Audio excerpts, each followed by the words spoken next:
Hello and welcome to a special 2-in-1 episode of A Brief History. Today's episode, Dan is not on fire and Amazing Phil. Ready, set, go! Rosendale, probably. England, 2006. A 19-year-old named Phil Lester is inspired by YouTubers Smosh, Andrew Bravner, and Lonely Girl 15 to set up his own YouTube channel. He called this channel Amazing Phil and filmed his first few videos on a black and white camera that he essentially got from a cereal box. As with most beginning YouTubers, Phil's audience did not appear overnight. It was not until a few years later when he began to post regularly that his videos began to take off. And it was around this time in 2009 that another young Brit began posting video blogs. This man's name was Dan Howell. Going under the name of Dan is not on fire, Dan began to post video blogs at the request of his friends, and by 2011 his skyrocketed had poppeted. What? His popularity had skyrocketed.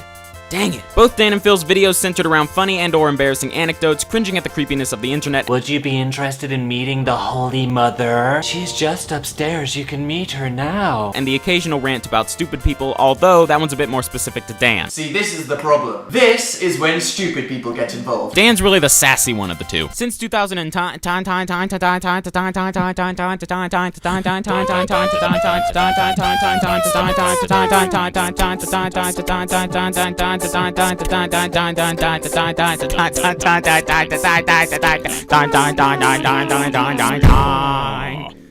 what did I just do? Since 2009, Dan and Phil have begun appearing in each other's videos on a fairly regular basis, leading to the two becoming virtually joined at the hip. In 2011, Dan and Phil gave in to the inevitable and started a collab channel called the Super Amazing Project. On this new channel, Dan and Phil played interactive games with their viewers, talked about strange and spooky happenings, and screamed a lot. Oh, jeez! Oh my god! That's too much. Focusing more on Dan for a second, in 2012, Dan was made a team captain of the internet singing competition thing, Supernote. Originally the underdog of the competition, Dan's Alarm Army not only won Supernote, We completely destroyed Supernote. not long after that, in February of 2013, Dan hit 1 million subscribers on his main YouTube channel. And to celebrate this milestone, well, let's just say that Dan's username was no longer completely accurate. Also in 2013, it was announced that Dan and Phil would host their own weekly show on BBC Radio 1, and they approached this opportunity with heavy amounts of professionalism and each other as targets.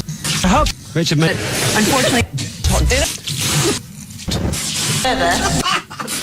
yeah. Along with their main channels, side channels, the radio show's YouTube content, and the Super Amazing Project, Dan and Phil also appear alongside multiple other YouTubers in Benjamin Cook's online documentary series Becoming YouTube. But perhaps one of the most interesting things about Dan and Phil is what has resulted from their fan community.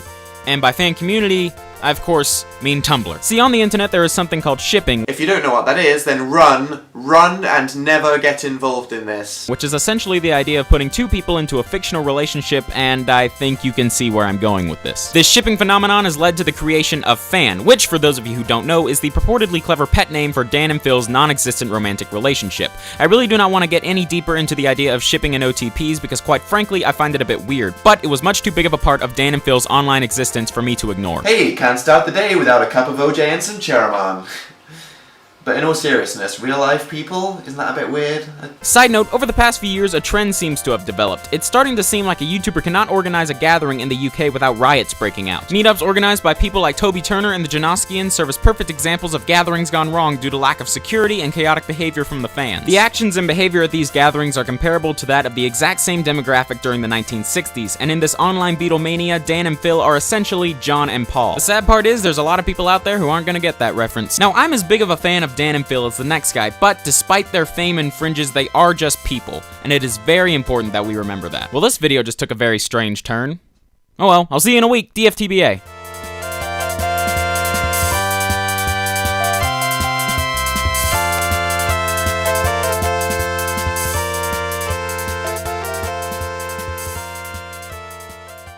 Children! I'm going to devour you! I don't want to sit next to you anymore. Hey everyone! I hate you.